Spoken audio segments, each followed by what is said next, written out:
રાકેશભાઈ, હા આજે હવે ગ્રાહકો માટે કોઈ નવી સ્કીમો મૂકવાની કે રોજ મારે જ વિચારવાનું ખાલી?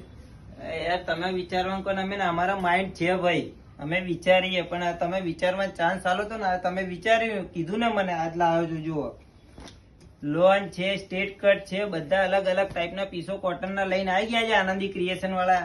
એટલે બેનો હવે છેક સુધી વિડીયોમાં બનેલા રહેજો તો વસ્તુની તમને આઈડિયા આવશે ને એનો લાભ શું છે એ છેલ્લે જાણવા મળશે, પહેલાથી નહીં. આ જુઓ, આ ફ્રોક સ્ટાઇલ છે, આ સ્ટ્રેટ કટ છે, અજરક પ્રિન્ટ, તમે ગમે ત્યારે નવરાત્રીમાં પણ પહેરી શકો, આમ બી પહેરી શકો, બધી રીતે યુઝ થઈ શકે એવી વસ્તુ છે. અને આપણા વિડીયોમાં છેક સુધી બનેલા રહેશો ને આપણી ચેનલ ફોલો કરેલું હશે ને આપણી સ્કીમ સારી લાગે એટલે એક નંબર આપણે ખાલી દબાવવાનો છે, એકડો દબાવવાનો છે આપણા કોમેન્ટની અંદર, એટલે તમને એનો ફાયદો મળશે. આ જુઓ, આ બધા પીસ છે એ 1200 ની રેન્જના છે, કોટનના લોન ફેબ્રિક આવવાનું છે. કોઈ બી પીસ તમને 690 માં પડવાના છે. એટલે બેનો હવે રાહ નહીં જોવાની, ફટાફટ આપણી આનંદી ક્રિએશનમાં આવી જ જાઓ. અને આના સિવાય બી ઘણી બધી આપણી પાસે 2 પીસ છે, 3 પીસ છે, અલગ અલગ ટાઈપની ઘણી બધી વેરાયટી મળી જવાની છે. એટલે ફટાફટ આપણે આનંદી ક્રિએશનમાં પહોંચી જ જાઓ.